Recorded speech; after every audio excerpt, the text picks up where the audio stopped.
So, hello, good morning, everyone. Uh, we are going to start the session of today. So, the training activities of Waste to Biocomp.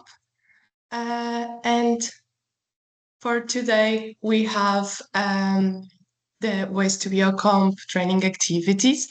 So, this task aims to develop training materials for a skilled workforce in different manufacturing activities for different value chains, for example, textile, footwear, and the packaging. So these activities are as well a partnership between different partners of this project. Today we have the training activities from CTEF, and CTEF is the technological center for textiles and clothing industry of Portugal. We are in Vila Nova de Famalicão in the north of Portugal, and we offer different services in all of these topics in research, product development, testing of materials and textiles, sustainability, bio and circular economy, manufacturing digitalization, and industry 4.0, high-level training and coaching, also because we have the CTEF Academia, and we also offer support and consultancy in different sectors of the industry.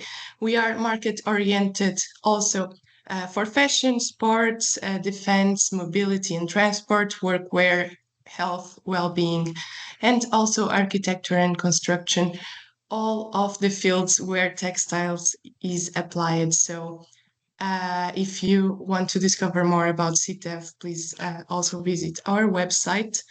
And for today, we have end-of-life alternatives workshop. We are going to talk more about color removal and reprinting. And for today, I will present our colleague Joana Gomes, and I will pass her the word for today's session. Thank you.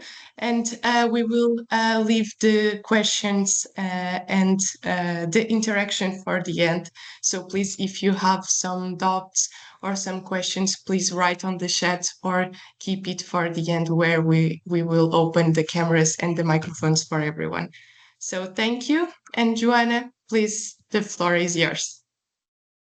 Thank you, Raquel. I'm going to share the screen with you. And I hope everyone is able to see now. So Raquel already did the presentation, so I'm going to go straight to the workshop theme today. And today we are going to talk about end-of-life alternatives on textiles, focusing on the color removal and reprinting. So a brief overview of this workshop. I'm going to start with some objectives for the training, also to introduce you to some end-of-life alternatives, focusing always on the environmental challenges of the textile sector and also in some sustainable practices.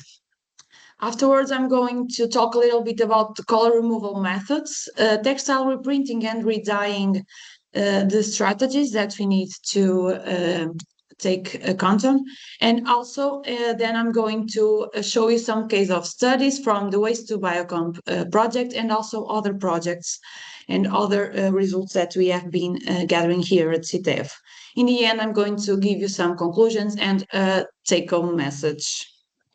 So going straight for the objectives, the main objective of this training will be to provide you with some clear understanding on the main principles of the textiles end of life, but at the same time to create some awareness on the environmental impact of textiles and also which are the end-of-life solutions for this sector. We also want to highlight the importance of the sustainable practices with a focus on the importance of color removal and reprinting in the textile value chain. So to start here, I would like to do a brief overview, and I want to, if you have your cell phones with you, if you can read this QR code and tell me what words come to your mind when you hear the expression end of life of textiles? I can give you like some seconds to do this. I think it's fast.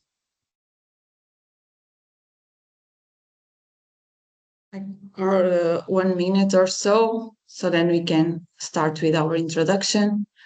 What you think when you hear end of life of textiles? Which words came to your mind? Come to your mind.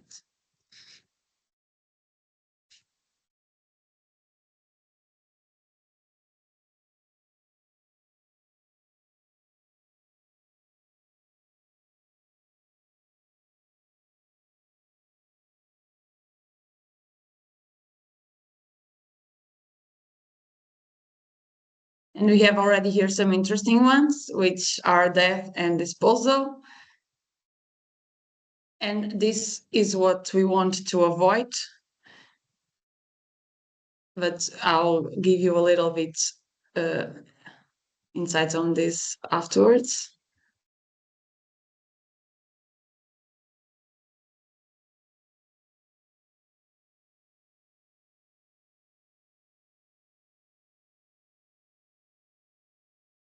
And landfill also.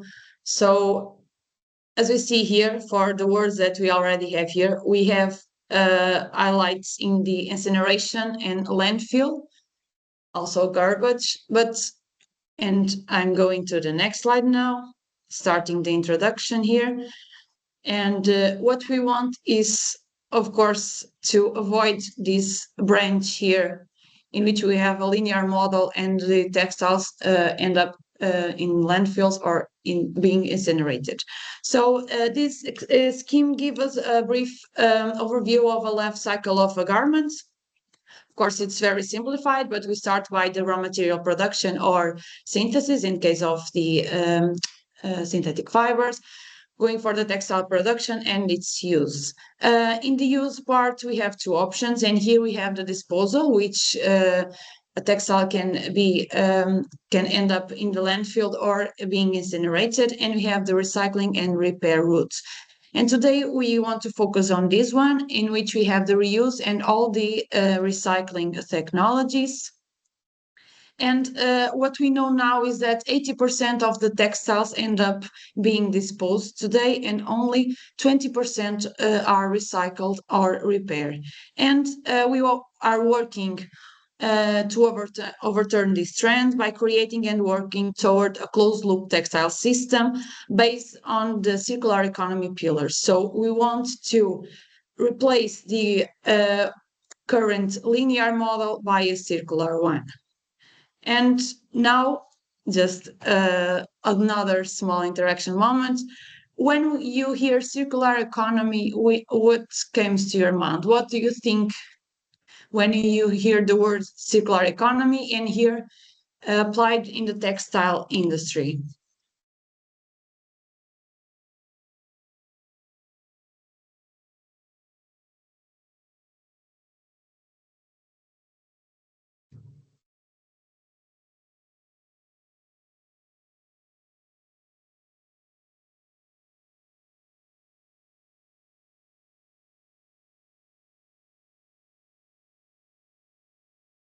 So we have here some words already on our cloth word.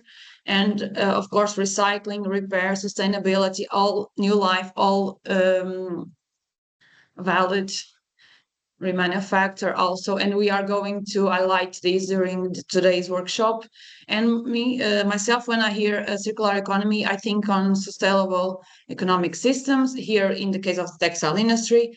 And we want to where we want to, and I'm going to the next one now, maximize waste and make use of the resources. So circularity is derived from the concept of circular economy. It includes the transition, as I said, from the current linear model to a circular one. And this requires enforcements on the textile processes, on the current approach for the textile processes. And it starts on the raw material extraction going for the textile production, also its design, and also including the conscious disposal of the textiles.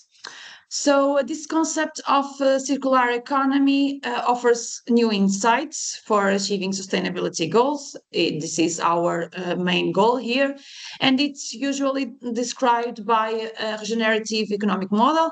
And as I said, it's aims to minimize the waste and maximize the resource efficiency by using all of the resources.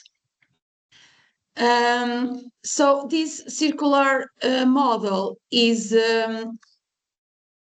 has as core principle some strategies, and they are the R strategies. They are one of the core principles of this circular model, and they outline the strategies and techniques through which the circularity is implemented. They are divided into categories, as we have here, and they will slowing, closing, and narrowing the resource loops. Since the restoration of economical and ecological systems can pose some challenges at short term, these categories are divided to provide a systematical and also a practical approach to achieve these goals. So these are practicalities that need to be reinforced to achieve the goals of a circular economy. So it ranges from the 3R to 9R, including more detail and distinct strategies over the process. We have here the refuse, which was considered an R0, because here we have 10 strategies, and refuse was considered as R0. So this circular economy model is being implemented in the European Union already into the textile sector. And there are some strategies for sustainable and circular textiles that are aimed to be implemented until 2030 in the European Union. And these strategies have some objectives which are focused on improving the quality and also the reusability potential of the textiles. So focusing on also the fast fashion is out of fashions, and in a strategy in which all the consumers will benefit from these longer life textiles and with affordable costs. Also, these objectives also aim to maximize, as I said, the life cycle of the products, not only for the reuse, repair, but also with the manufacturing. So the textiles should be made not only for reuse and repair, but also for the remanufacturing and recycling. And additionally, these models, these objectives, also include the responsibility of the producers for their products. These objectives will be implemented with some actions, so several measures will be adopted, and focusing on today's workshop theme, the European Union has taken significant steps to advance in these actions, and there are some requirements that are being implemented so that textiles can waste longer and they are easier to repair and recycling. Also, there are some campaigns that are incentivizing the consumers to reduce the consumptions, and also to incentivize the circular business models through the European Union. So now that we are aware, we know what we are now on this circular economic model on the textiles.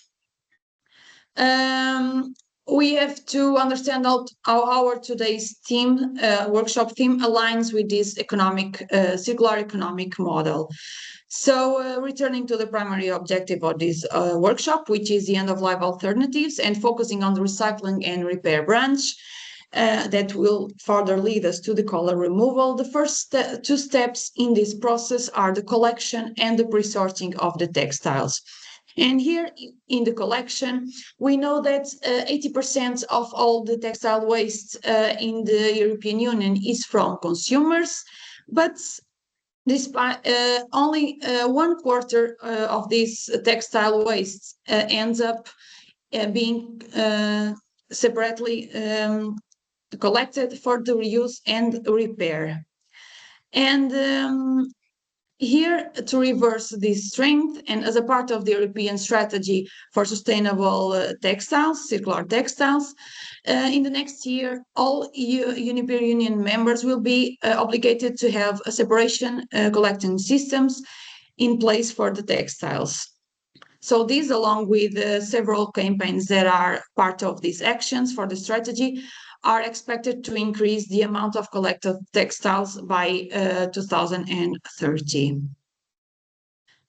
So after the collection, we have the sorting step, and here we have two types of sorting, which are the manual and automatic. I think most of you should be familiarized with these terms. The manual sorting is preferred when we are talking about the reuse market because it facilitates the visualization of and identification of the defects and if the clothes are or not suitable for the reuse. And the automatic is usually used and more applied for the fiber to fiber recycling in the industry, like for the mechanical recycling, for instance, to separate the clothes by fiber or by color, and it's usually performed by near infrared technology. Both of these sorting methods have limitations. The manual one, of course, it's very time consuming and it's limited in terms of composition and other contaminants like colors or others. And currently, the main limitation of the automatic sorting is the application in the industry because it needs big investments and new regulations need to be applied in Europe. So here, the design for circularity can play a vital role because monofiber materials play a key role in improving the sorting process.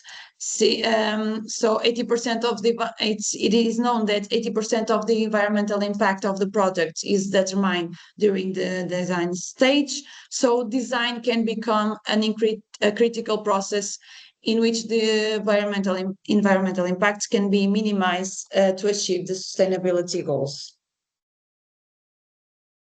So after the sorting, we have our end-of-life alternatives. And here in this workshop, we are going to focus, as I said before, on the reuse and recycling end-of-life alternatives.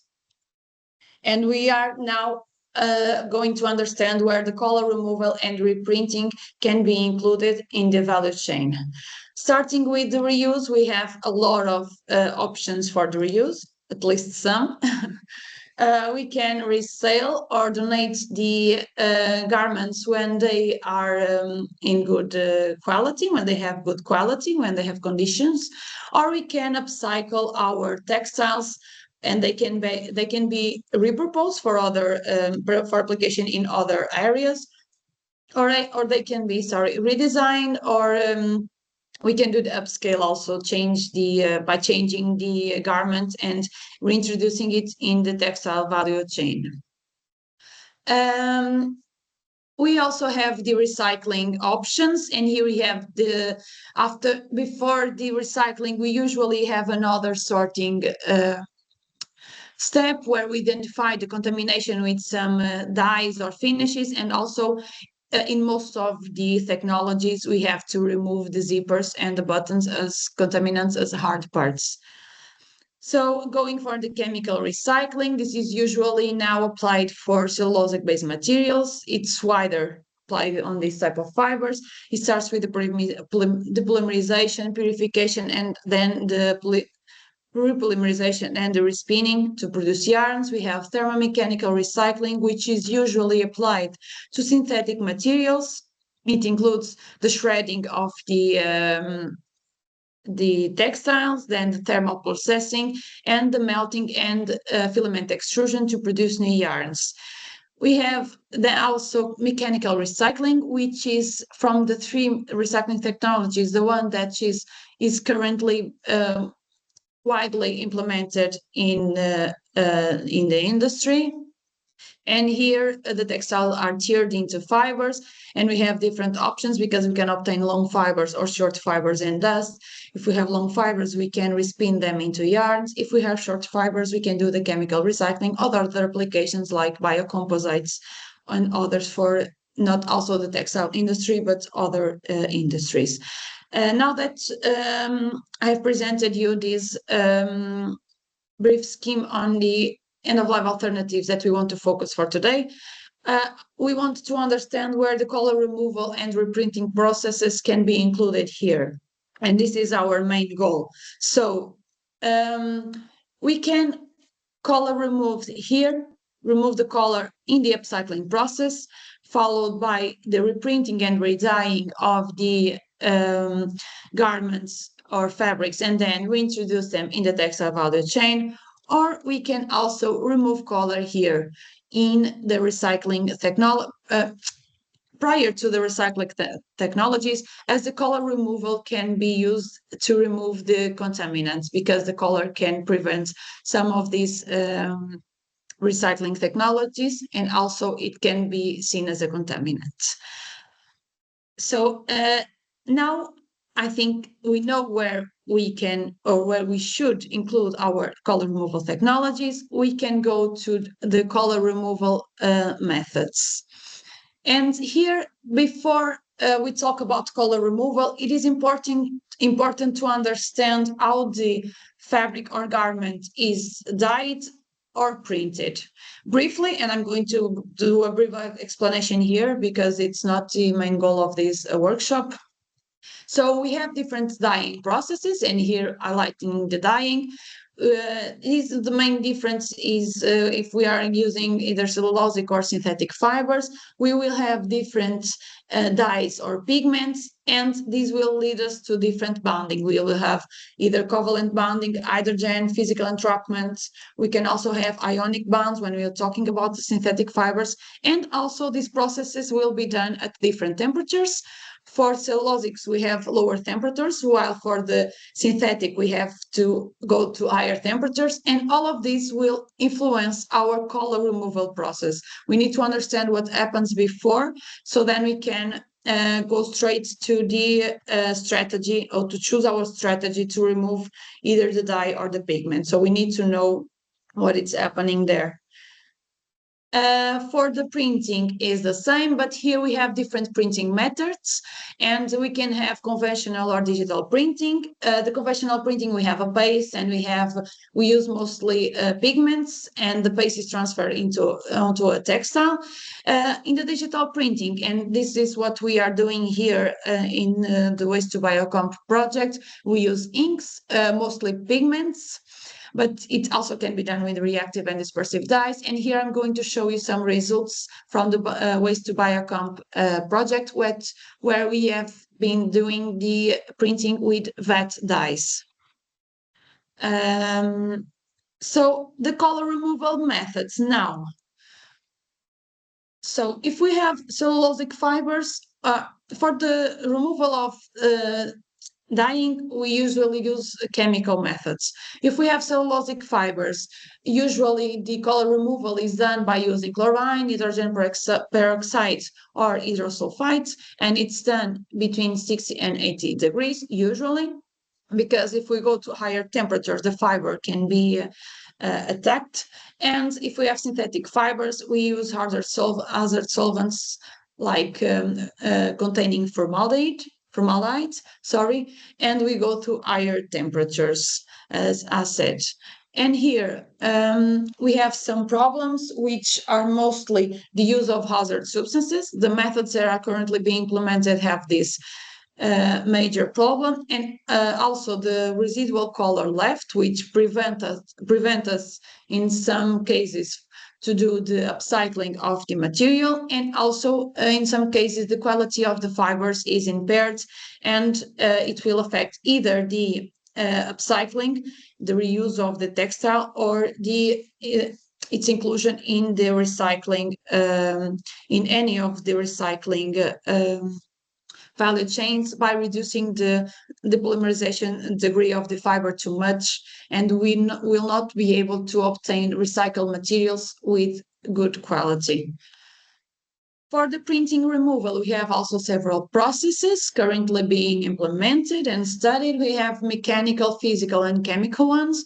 The mechanical includes the abrasions, either using pumice stone or sandpapers.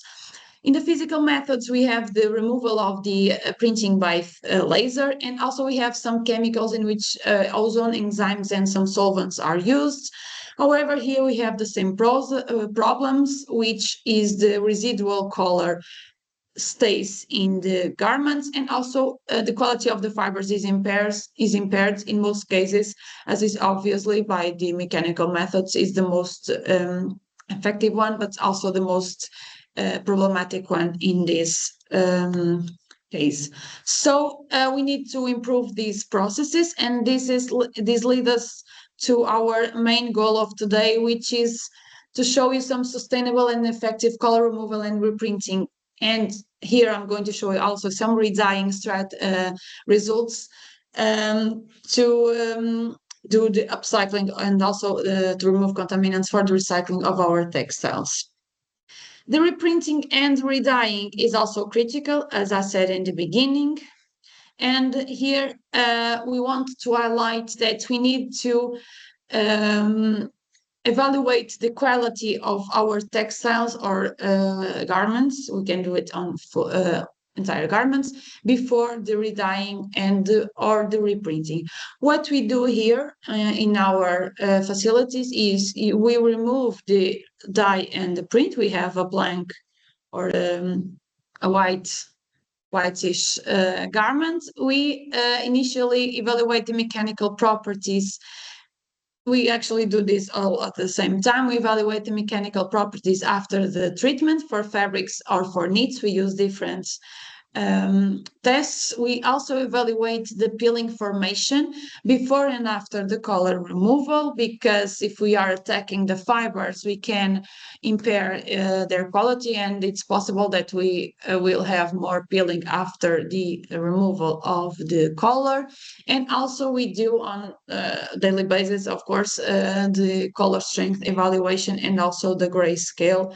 And then when all of these are okay, we can go for the reprinting and redyeing of our textiles.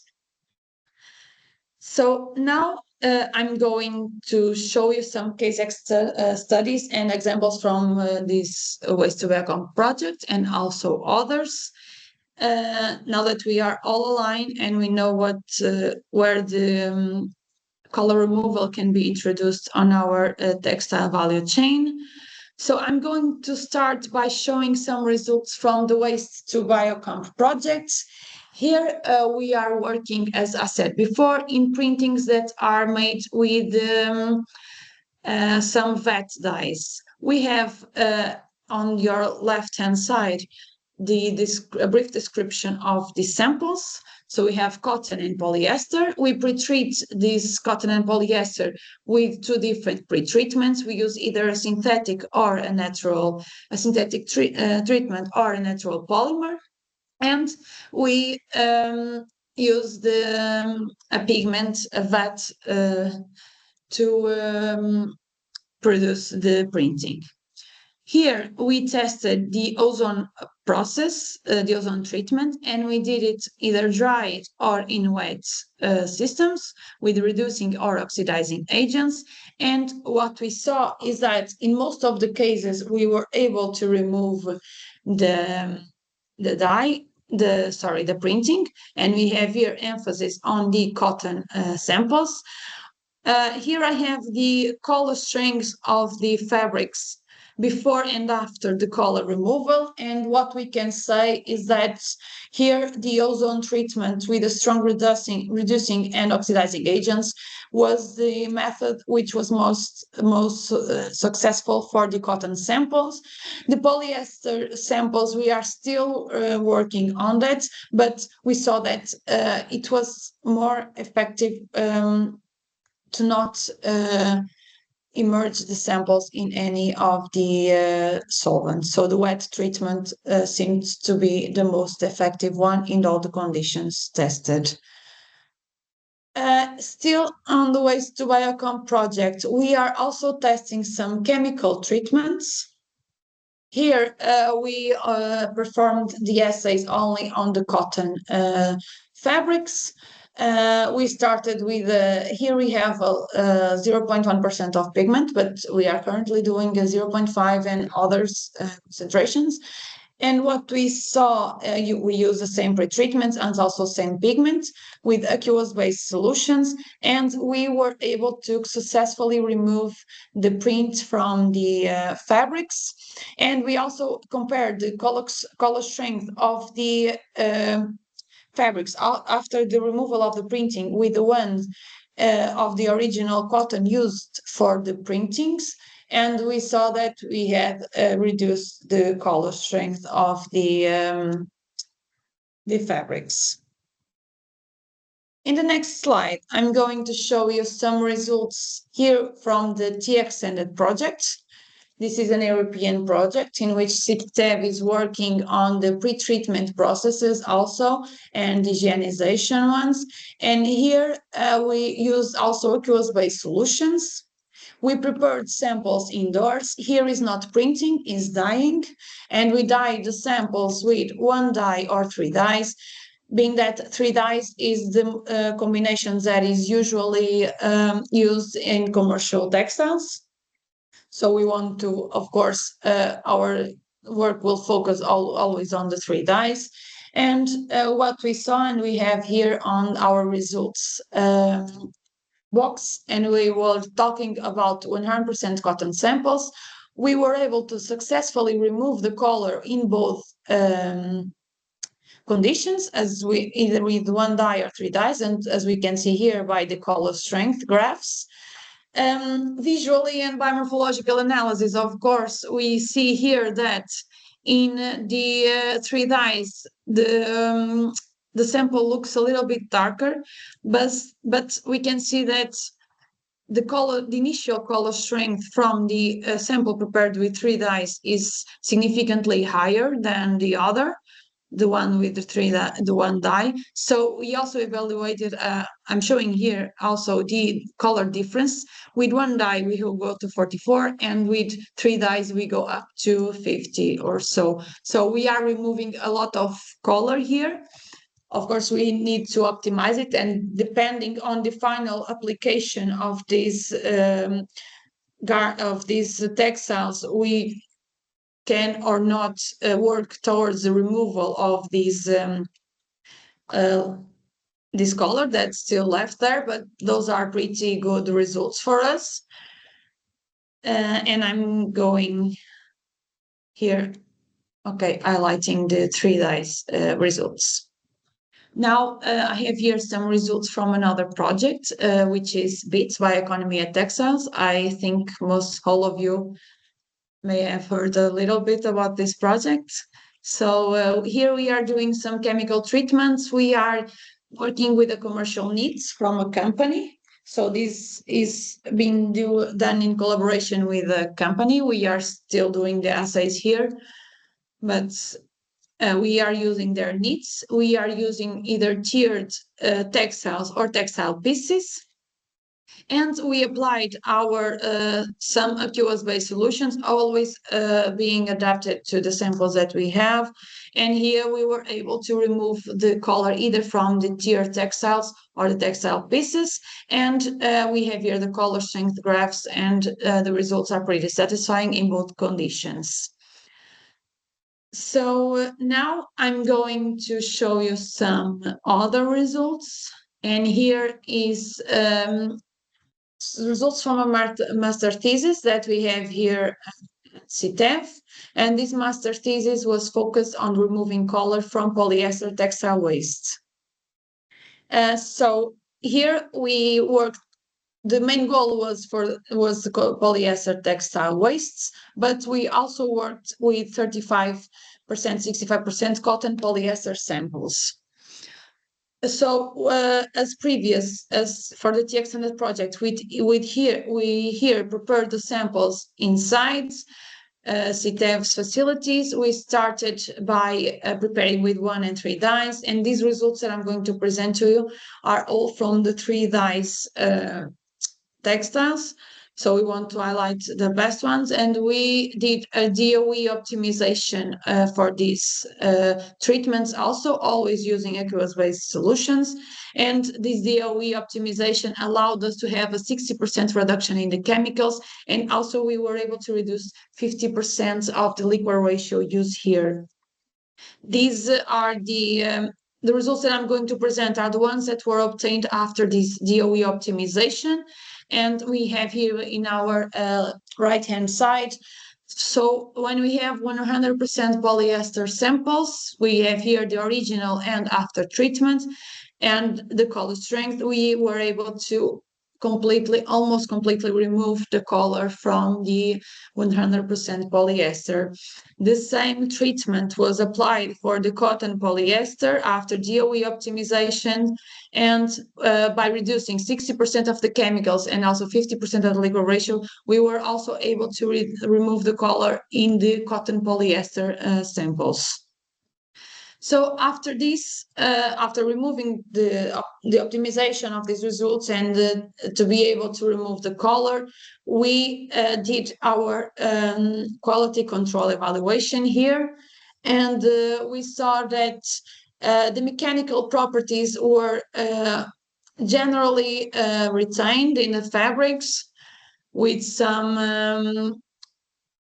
some reduction here in the maximum force, but not significant results. And we also evaluate the peeling of the treated samples and compare it to the original, and the peeling was not increased. In the end, in these fabrics, we also performed an upscale assay. At this stage, we were able to increase, and we only did this study, this upscale study, to increase from 100 milliliters to 5,000 milliliters. And we also did the redyeing of the samples with another color. And all of these assays were successful.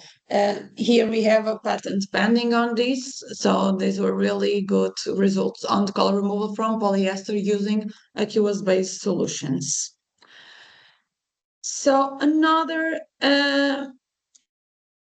upscale possibility in another project that was related also here with BIT, a little bit with the BIT project. We had some brands with campaigns for upcycling, and Salsa Jeans was one of these brands. And we had the Infinity campaign, which goal was to give a new life for jeans. And here there was the option to repair or collect items for charity. And with this campaign, Salsa Jeans collected 5,112 used jeans. They did a substantial amount of repairs and also other collections that were directed to the charities. So now that I presented to you the case studies, I'm going for the final conclusions of this workshop. And here I wanted to highlight that currently we have some challenges here, and the volume of waste is, of course, a big challenge because is rapidly increasing due to fast fashion trends and also the short product life cycles. So here is important also to improve the consumer awareness. So there is currently some limited understanding of the textile disposal options and the environmental impacts of its disposal. And additionally, aligned to all of this, there are economical barriers, and these economical barriers are related to the recycling limitations and infrastructural gaps, which prevent the upscale of the either upcycling or recycling technologies. It is, according to some surveys that I was reading the other day, almost all of the European Union members have already the collection sites for the textile in their cities, but there are no upscaling, or there are not enough infrastructures to do either the upcycling or the recycling of these textiles, and it prevents its these end of life alternatives, and almost all of these textiles end up being incinerated or in landfills, or they are sometimes also exported to other regions. So the economical barriers at this point and the upscaling limitations are one of the major challenges that we have here. So, however, these challenges can lead us to some opportunities. And here we have the opportunity to create some innovation in the materials by developing some recyclable fibers and to enhance the circularity. And here we also have the technological advances that include our recycling and upcycling technologies, such as chemical and mechanical recycling, and also the inclusion of these color removal and separation technologies in these technological advances in the value chain. This is a great opportunity for that. And also, these challenges can foster the partnership between either the brands, the recyclers, the policymakers, and the organizations to tackle these issues. And at the same time, with all of this is important, and it opens the opportunity to promote education and campaigns to encourage either the reuse, repair, and the responsible disposal of the textiles. All of these together will lead us to our destiny, which is to have the improved practices. And here we have to include the circular design strategies, of course. And these strategies should include the reduce use of the materials in the designing processes, also to think on the final product, think on the reuse of these parts or all of the materials that are in the textile after its disposal. And this will, of course, involve the rethinking of the designing of the products to achieve this circularity. Also, it is important to improve the collection systems and resale. This is mainly responsibility not only of the consumers to do the correct disposal, but also from the municipalities, which need to improve these collection systems and to create campaigns to make the consumers more aware. And also, it is important to improve the solutions for the recycling and upcycling, not only to upscale them, but to improve them technologically. And here is where we conclude our main theme of today, which is the color removal and color removal and reprinting and redyeing. As a final note, of course, that the end-of-life alternatives such as repair and recycling play a crucial role in reducing the textiles consumption. And however, the reduced option that we have here remains the most impactful strategies when we want to mitigate the global warming effects of the textile industry. And I want to leave that note for the end because it's really important to reduce the textile consumption. Thanks for your attention today, and I'll open the floor for some questions and doubts and suggestions also. Thank you. Joanna, let me just help here with the permission of microphones and cameras. I'm not hearing you well. Raquel, I don't know if it's me or my microphone. Let me just help with the permission sorry. of cameras. Sorry. Microphones for everyone to be able to talk. But if it's me, we can continue. I don't know if there are some questions or suggestions or doubts also.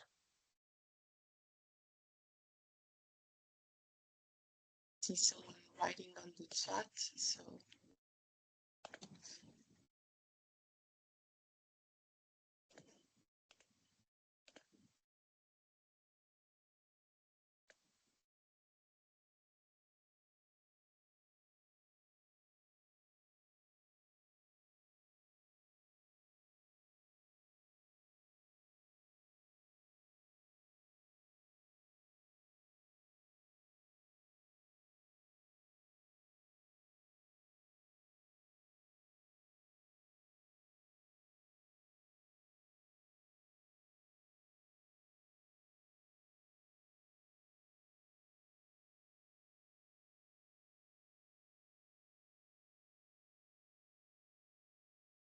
if everyone already has permission to talk. There's one question here from Katarina. So Katarina asked if I think that the case studies that I presented are ready for the industry. Thank you, Katarina. So I can comment a brief on that. So I think they have good potential for that. We are currently working on that here at CITEV. We are mostly now working on some LCA studies to evaluate the life cycle of these. To do the life cycle assessment of these processes to see if they are okay to be implemented on a larger scale. We are actually working with some companies. As I said in the bit one, we are working with a company and we had really great results. I can go back there. Here, we had really great results. We only did this also in a 4-liter scale, but we hope here at CITEV we are able to do it in a 20-liter ones. So we can do that. We are expecting to do that briefly. And also here in the color removal from polyester, we had really good indications on that, on the upscale, on the further upscale of this process, since we were able to reduce the chemicals used and also the liquor ratio, which reducing the liquor ratio and doing it in a higher scale can also give us even best results in terms of color removal, because the liquor ratio problem is minimized when we increase the scale. So I think we have really good results, and they can probably, and we are working on that, be implemented in the industry. Yes, thank you. Okay, thank you.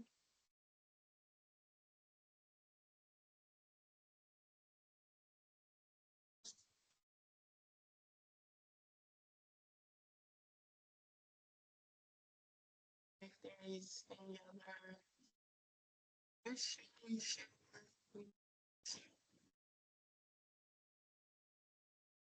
I can't listen, Raquel, sorry. I don't know if probably you can write. I don't know if you want. It's probably better to write on the chat. Just saying that Okay. if there is not any other question or input, maybe we can finish the session, and Yes. we will provide also Joanna email if there Yes. is any other I questions was or about to put here. Yeah, you have here interests. my email. Yes, you can contact Yeah. me Thank if you you. have any further questions. Yeah. Thank you. Thank you, Raquel, and thank Yeah. you, everyone. Thank you very much, everyone. So this is the last session of CTEV training activities. So thank you very much for being in these sessions, and we see each other in other, maybe in other projects or events. Thank you. Thank you.